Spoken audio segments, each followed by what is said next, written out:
quand la sœur Cécia est arrivée à l'âge de la retraite, elle avait encore une sorte de présence, une sorte d'enthousiasme et qui lui a permis de continuer à s'exprimer.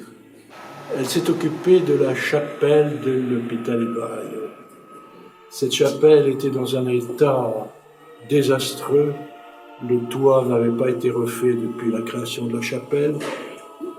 Il n'y avait que des seaux d'eau partout pour recueillir les gouttières qui tombaient même sur le maître-autel et qui abîmaient beaucoup cette chapelle. Elle est classée pourtant. Alors, c'est elle qui a obtenu son classement. Oui. Alors, c'est ça qui est intéressant.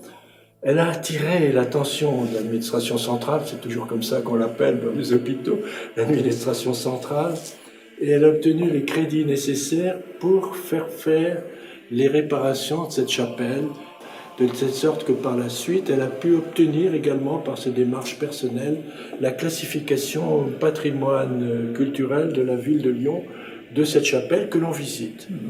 Parce qu'il y a des orgues dans cette chapelle, des orgues de 1920, qui ont une sonorité tout à fait particulière et qui sont connus des organistes de la ville et même de l'étranger qui viennent s'entraîner et jouer de l'orgue en dehors de toute cérémonie. Maintenant, cette chapelle aussi a une évolution, c'est qu'elle est ouverte comme lieu de recueillement, en quelque sorte, pour tous les cultes.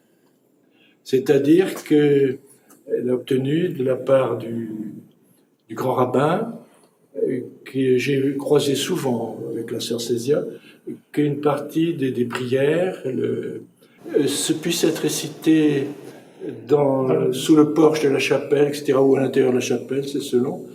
Et également, elle a obtenu du grand mufti lyonnais que la prière, prière d'accompagnement en quelque sorte, de la religion musulmane puisse se faire là aussi sous le parvis de la chapelle.